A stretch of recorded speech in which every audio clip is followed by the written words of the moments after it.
పైనే అంటే railway station సమీపంలో ఉన్నటువంటి రోడ్డు పైన కారులో వచ్చి బైక్ మీద వెళ్తున్నటువంటి ఇద్దరు వ్యక్తులని వెనక నుంచి డాష్ ఇచ్చి ఒకడు పడిపోయిన తర్వాత అతన్ని విచక్షణ రహితంగా కత్తులతో తరగటం అనేది ఇన్సిడెంట్ జరిగింది. అది సీసీ కెమెరాలు కూడా ఫుటేజ్లో కూడా రావటం, అది వైరల్ అవ్వటం, ఇలాంటి సంఘటన జరిగిన వెంటనే అక్కడ అందుబాటులో ఉన్నటువంటి ఇన్స్పెక్టర్ 1 టౌన్ ధర్మవరం వెంటనే రష్ అవటం జరిగింది.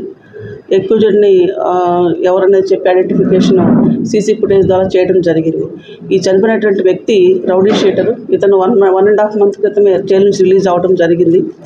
ఇప్పటికే ఇతను 2 మర్డర్ కేసుల్లో ఉన్నాడు.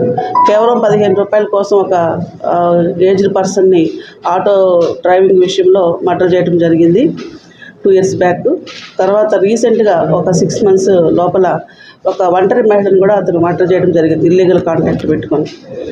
సో రౌడీ షీట్ ఓపెన్ చేసి ఎప్పటికప్పుడు వెరిఫికేషన్ కూడా చేస్తున్నాం. ఈ క్రమంలో ఒక 3 రోజుల క్రితం కొంత ఘర్షణ వాతావరణం ఏర్పడిందని తెలిసింది. ఇతను ఉంటున్నటువంటి ఏరియాలో కొంతమంది ఇతనికి డబ్బులు ఇవ్వాల్సి ఉంటే డబ్బుల గురించి అడగటం జరిగింది. డబ్బులు ఇవ్వకపోగా వాళ్ళని బెదిరించడం జరిగింది.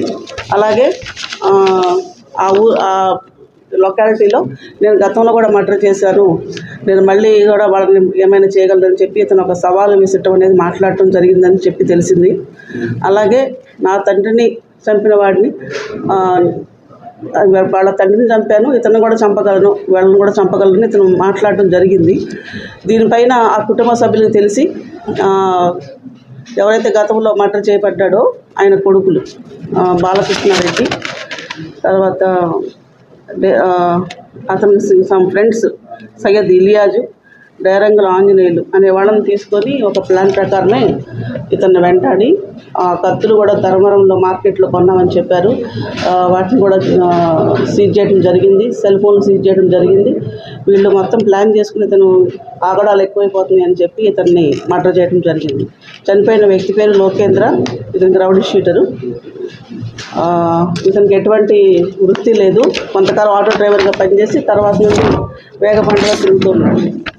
సో ఈ క్రమంలో పబ్లిక్కి చెప్పేటువంటి సందేశం ఏంటంటే, ఇలాంటి రౌడీ షీటర్స్ గురించి ఆల్రెడీ కౌన్సిలింగ్ ప్రతి వారం కూడా సండే చేస్తున్నాం.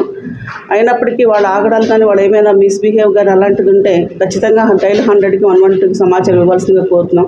కానీ చట్టాన్ని తమ చేతుల్లోకి తీసుకొని ఈ విధంగా నడి రోడ్డు పైన నరకటం అనేది ఒక సంచలనం కలిగించింది. అలాంటి విషయాలలో పార్టిసిపేట్ చేయొద్దని చెప్పి పబ్లిక్కి విజ్ఞప్తి చేస్తున్నాం.